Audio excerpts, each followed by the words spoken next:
वो इंसान जो सामने से मुस्कुराता है लेकिन पीछे से जहर घोलता है, उससे ज्यादा खतरनाक कोई दुश्मन नहीं होता। ऐसे लोग हमारी जिंदगी में नफरत नहीं बल्कि सबक बनकर आते हैं। भगवत गीता सिर्फ युद्ध की बात नहीं करती, वो मन, विचार और कर्म की लड़ाई की भी बात करती है।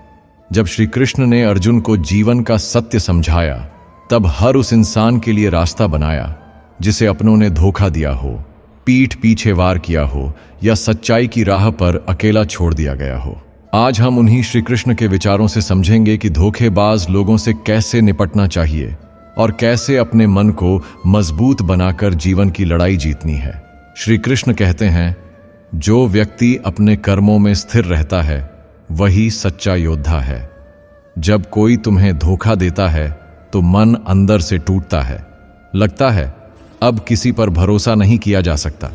लेकिन श्री कृष्ण सिखाते हैं कि धोखा देने वाला तुम्हारे भाग्य का नहीं, अपने ही कर्मों का लेखा जोखा बना रहा है। तुम बस अपने सत्य और धर्म पर अडिग रहो। तुम्हारा काम है सच्चाई की राह पर डटे रहना, चाहे लोग तुम्हें कितनी भी बार पीठ पीछे छुरा घोंपे। एक दिन उनके कर्म ही उन्हें ले डूबेंगे। गीता का एक मूल संदेश है, तू कर्म कर, फल की चिंता मत कर।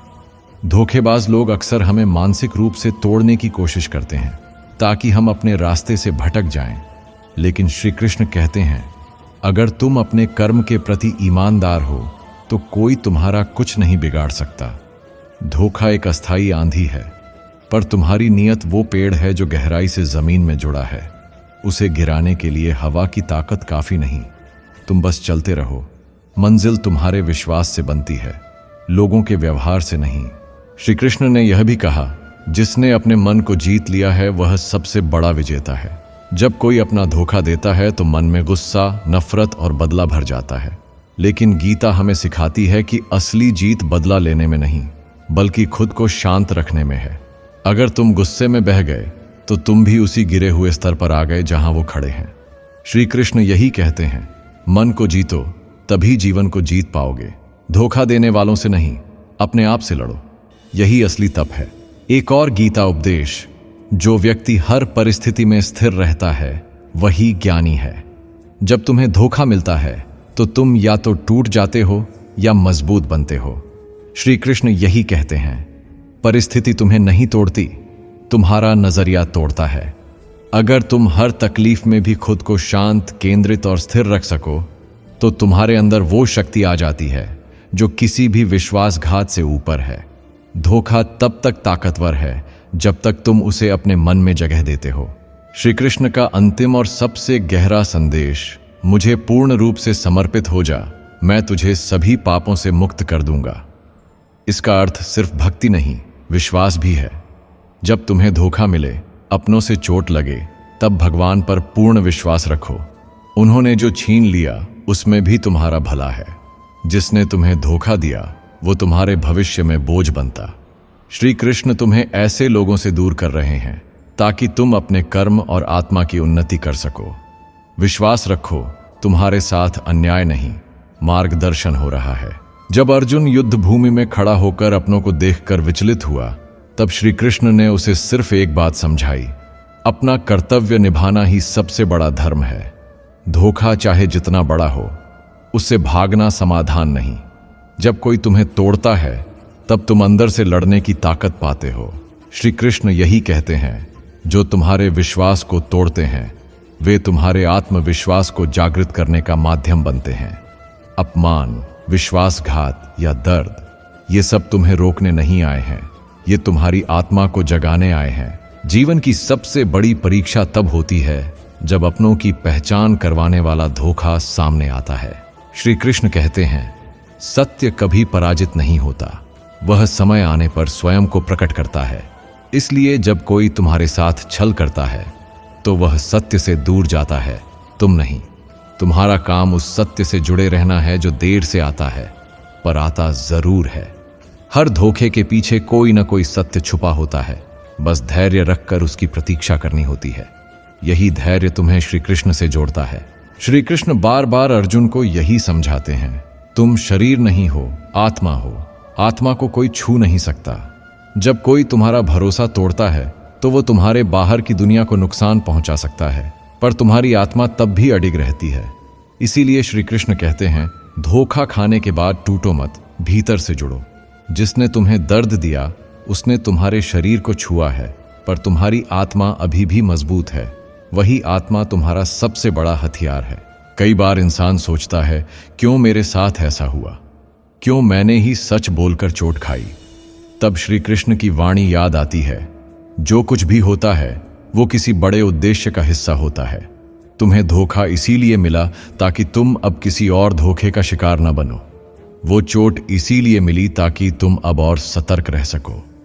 श्री कृष्ण तुम्हें टूटने नहीं दे रहे, वो तुम्हें सिखा रहे हैं कि असली मजबूती तब आती है जब दर्द से ऊपर उठकर भी मुस्कुराना आ जाए। और अंत में श्री कृष्ण का सबसे आश्वस्त करने वाला वचन, मैं हर उस व्यक्ति के साथ हूं जो सच्चे मन से मेरी शरण में आता है। धोखा देने वाला कभी स्थायी सुख नहीं पाता, लेकिन जिसने सच्चाई के लिए सहा है उसके जीवन में श्री कृष्ण स्वयं चलकर आते हैं।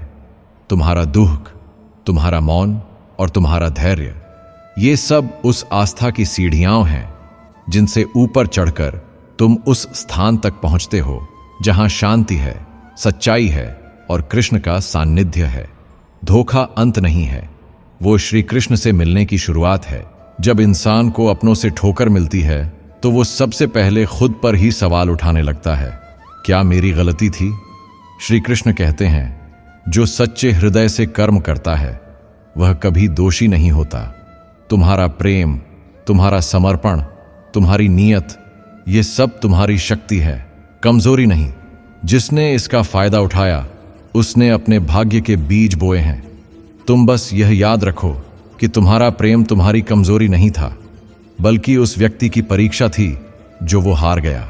धोखा हमेशा बाहरी चोट नहीं देता, कई बार यह आत्मा की गहराइयों में घाव छोड़ जाता है। पर श्री कृष्ण कहते हैं, हर घाव एक बदलाव का द्वार होता है। ये घाव तुम्हें अपने भीतर झांकने की हिम्मत देते हैं। यही वो समय होता है जब आत्मा और भगवान के बीच की दूरी घटने लगती है। जब दुनिया तुम्हें समझना बंद कर दे तब श्री कृष्ण तुम्हें सुनने लगते हैं, क्योंकि जहां शब्द खत्म होते हैं वहीं से आस्था बोलती है, और यही आस्था हर धोखे पर मरहम बन जाती है। कई बार हम बदल जाते हैं क्योंकि किसी ने हमें बदलने पर मजबूर कर दिया, पर श्री कृष्ण कहते हैं, जो स्वयं को पहचान गया उसे कोई भी बदल नहीं सकता। धोखे की आग में तपकर जो इंसान खरा उतरता है वो फिर कभी किसी के शब्दों से नहीं डगमगाता। उसने अब खुद को पहचान लिया होता है।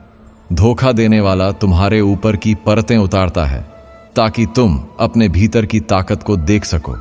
ये स्वयं की खोज है जिसमें श्री कृष्ण तुम्हारे भीतर जागते हैं। श्री कृष्ण ने कहा था, दुख क्षणिक है, आत्मा अमर है। तुम्हें जो पीड़ा मिली वो स्थायी नहीं है, लेकिन जिस हिम्मत से तुमने उसे सहा वो स्थायी है। जब तुम चुपचाप सहते हो, रोते हो, टूटते हो और फिर भी किसी का बुरा नहीं चाहते, तब तुम साधारण नहीं रहते, तब तुम कृष्ण के रास्ते पर चलने लगते हो। और जो श्री कृष्ण के रास्ते पर चलता है उसके आंसू एक दिन किसी की आंखों में सच्चाई बनकर उतरते हैं। तुम्हारी चुप्पी एक दिन आवाज बनती है और उस आवाज को खुद श्री कृष्ण दिशा देते हैं। और अंत में श्री कृष्ण हमें सिखाते हैं कि संसार अस्थाई है पर तुम्हारा सत्य स्थायी है। जो आज तुम्हें धोखा देकर चला गया वो कल अपनी ही गलती की आग में जलेगा, लेकिन तुम अगर आज भी सच्चे हो, ईमानदार हो, तो तुम उस दीपक की तरह हो जो तूफानों के बाद और भी तेज रोशनी देता है। श्री कृष्ण तुम्हारे साथ हैं क्योंकि उन्होंने तुम्हें देखा है गिरते हुए, लड़ते हुए और फिर उठते हुए। यही तुम्हारा तप है, यही तुम्हारी जीत और यही श्री कृष्ण की कृपा है। तो जब भी कोई तुम्हें धोखा दे तो टूटो मत, मुस्कुराकर श्री कृष्ण से कहो, मैंने अपना कर्म किया, अब तेरा धर्म है मुझे संभालना। क्योंकि जो अपनों से धोखा खाकर भी दूसरों के लिए शुभ सोचता है उसे दुनिया नहीं स्वयं श्री कृष्ण संभालते हैं। अगर ये बात तुम्हारे मन को छू गई हो तो इस वीडियो को शेयर जरूर करना ताकि वो लोग भी जान सकें कि धोखा अंत नहीं, एक नई शुरुआत है। कमेंट में जय श्री कृष्ण लिखो ताकि हर टूटे हुए दिल को पता चले वो अकेला नहीं है। और हाँ, चैनल को सब्सक्राइब करना मत भूलना, क्योंकि अगली बार फिर मिलेंगे श्री कृष्ण के उन्हीं अमर विचारों के साथ। जो जिंदगी को देखने का नजरिया ही बदल देते हैं। राधे राधे और जय श्री कृष्ण।